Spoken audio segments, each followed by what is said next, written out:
ഫംഗ്ഷനുകൾക്ക് പോകാനായിട്ട് പട്ട് സാരികൾ അല്ലെങ്കിൽ കസവ് സാരികളൊക്കെ കൂടുതൽ ഇഷ്ടപ്പെടാത്തവർക്ക് ഉടുക്കാൻ പറ്റിയ ഒരു എന്താ പറയാ ഫാൻസി സാരി എന്ന് വേണമെങ്കിൽ പറയാം. ബനാറസി ഡിസൈനിൽ ചന്തേരി സിൽക്സിന്റെ മെറ്റീരിയലിൽ വന്നിരിക്കുന്ന ഒരു സാരിയാണ് കേട്ടോ അത്. ഇത് അത്യാവശ്യം നല്ലൊരു ഫംഗ്ഷൻ എടുക്കാൻ പറ്റും. അതുപോലെ തന്നെ നമുക്ക് ഓഫീസിലൊക്കെ എന്തെങ്കിലും പ്രത്യേക ദിവസങ്ങളുണ്ടെങ്കിൽ പട്ടുസാരി കൊടുത്തു പോകുന്നതിലും നല്ലത് ഇതേപോലുള്ള സാരി കൊടുക്കാം. അപ്പൊ ഈ സാരി ഇപ്പൊ ഞാനിത് ഒരു 3-4 പ്രാവശ്യം എടുത്തിട്ട് ഒരു കല്യാണ ഫംഗ്ഷന് വേണ്ടി എടുത്തതാണ്. ഡ്രൈ ക്ലീൻ ചെയ്തു, അതായത് സ്റ്റാർച്ച് ഇട്ട് ഡ്രൈ ക്ലീൻ ചെയ്ത് അയൺ ചെയ്ത് തന്നു.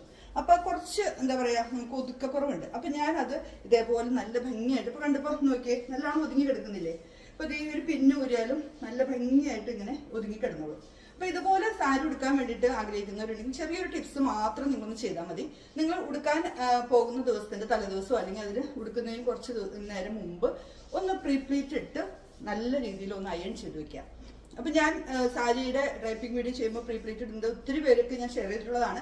എങ്കിലും ഒന്നും കൂടി ഞാനൊന്ന് പറയാണ്, നമ്മൾ എത്ര ചെറിയ ഞെറി എടുക്കുന്നോ അത്രയും ഭംഗിയായിരിക്കും. പക്ഷെ ഞാൻ എപ്പോഴും പറയുന്നത് ഫസ്റ്റ് ഞെറി കുറച്ച് വീതിയിൽ തന്നെ എടുക്കുകയാണെങ്കിൽ നമുക്ക് കുറച്ച് എന്താ പറയാ ഒരു കുഞ്ഞു കുഞ്ഞു ഞെറികൾ എടുക്കുമ്പോൾ ഓരോ പ്രായത്തിനനുസരിച്ച് വ്യത്യാസം ഉണ്ടല്ലോ.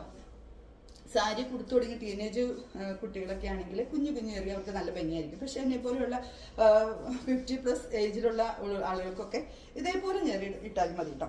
അത്യാവശ്യം ഇത്രയും ഞെറികൾ കിട്ടിക്കഴിഞ്ഞാൽ തന്നെ നമുക്ക് നല്ല ഭംഗിയായിരിക്കും. ആദ്യത്തെ ഞെറി നമ്മൾ കുറച്ച് വീതിയിൽ തന്നെ എടുക്കുക, നമ്മുടെ കൈപ്പത്തിയുടെ വീതിയിൽ എടുക്കുക. അത് കഴിഞ്ഞാൽ അതിൽ നിന്ന് ഒരു അര ഇഞ്ച് കുറച്ച് നമ്മൾ ഞെറിയിട്ട് ഇതേപോലെ പാകത്തിന് ഇറക്കം നോക്കി നമ്മുടെ ഷോൾഡറിൽ വെച്ച് ഇറക്കം നോക്കി പിൻ ചെയ്ത് വെക്കുക. പിന്നെ നമ്മുടെ ചെസ്റ്റിന്റെ ഭാഗത്തുള്ള ഈ ഭാഗം കൂടി നല്ല ഭംഗിയിൽ കൈ കൊണ്ട് തന്നെ ഒതുക്കി വെക്കുക. അതുപോലെ നമ്മൾ കുത്താനായിട്ട് നമ്മുടെ ഫ്രണ്ടിൽ ഞെറി കുത്താൻ വേണ്ടിയിട്ട് നമ്മൾ സാരിയുടെ ഒരറ്റം പിടിച്ച് അളവ് നോക്കുമ്പോൾ നമ്മുടെ ഈ പൊക്കിള അല്ലെങ്കിൽ ഭാഗത്തിന് അവിടുന്ന് ഒരു എന്താ പറയാ ഒരു 6 ഇഞ്ച് നീളത്തിൽ നീക്കിയിട്ടിട്ട് നമ്മൾ ഫസ്റ്റ് ഞെറി തുടങ്ങാം. ഫസ്റ്റ് ഞെറി എപ്പോഴും വീതിയിൽ തന്നെ എടുക്കാം. പിന്നെ ഉള്ളത് കുഞ്ഞു കുഞ്ഞു ഞെറികളായിട്ട് എടുത്താൽ മതി കേട്ടോ. പിന്നെ അതെല്ലാം കഴിഞ്ഞ് നമ്മൾ സാരി നന്നായിട്ട് ബ്ലൗസ് നന്നായിട്ട് അത് കഴിഞ്ഞ് സാരി വിത്ത് ബ്ലൗസ് ആണെങ്കിൽ ഏറ്റവും നല്ലത് നല്ല കൈ ഇറക്കത്തിലോ അല്ലെങ്കിൽ ഇഷ്ടമുള്ള ഇതിൽ തയ്ക്കാം. പക്ഷെ ബോഡി നമ്മുടെ ബാക്ക് ഇറക്കം നല്ല ഇറക്കത്തിൽ തന്നെ ബ്ലൗസ് തയ്ച്ചെടുക്കണം. നല്ല ടിപ്പ് ടോപ്പിൽ ബ്ലൗസ് തയ്ച്ചാൽ മാത്രമേ സാരി എടുത്താൽ ഭംഗി ഉണ്ടാവുള്ളൂ.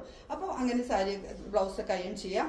ഇതേപോലെയുള്ള സാരികൾ കുറച്ച് കൂടുതൽ വിലയുള്ള സാരികളൊക്കെ എപ്പോഴും നമ്മുടെ ഈ ഒരു ബ്ലൗസിന്റെ കഷ്ണം ഭാഗത്ത് അണ്ടർ ആംസിന്റെ അവിടെ ഒരു പാഡ് വെക്കുന്നത് നല്ലതാണ്. ഇപ്പൊ എല്ലാ കടകളിലും ഇപ്പൊ അത് മിക്കവാറും പുതിയ ഇതുപോലെ തുണികൾ കൊടുക്കുന്ന സ്റ്റേഷൻ ഷോപ്പിലൊക്കെ ഈ ഒരു പാഡ് കിട്ടൂട്ടോ. അപ്പൊ അതും കൂടി വെച്ച് നല്ല രീതിയിൽ അയൺ ചെയ്ത് ബ്ലൗസും സാരിയും അയൺ ചെയ്ത് നല്ല ടിപ്പ് ടോപ്പിൽ ഉടുത്താൽ പെട്ടെന്ന് തന്നെ സാരി എടുക്കാൻ പറ്റും.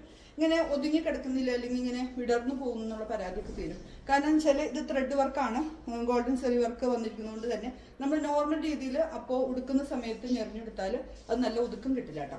അപ്പൊ അതുകൊണ്ടാണ് ഞാൻ ഇങ്ങനെ ഒന്ന് പറഞ്ഞത്. അപ്പോൾ അത്യാവശ്യം നല്ല ഭംഗിയായിട്ട് തന്നെ നമുക്ക് ഇതുപോലെ ഉടുത്തു പോകാൻ പറ്റും. അപ്പോൾ ഈ ഒരു ടിപ്സ് ഇഷ്ടപ്പെട്ടാൽ ഇഷ്ടം അറിയിക്കുക. സാരി എടുത്തിരിക്കുന്നത് ഇഷ്ടപ്പെട്ടാൽ അതും കൂടി അറിയിക്കുക കേട്ടോ.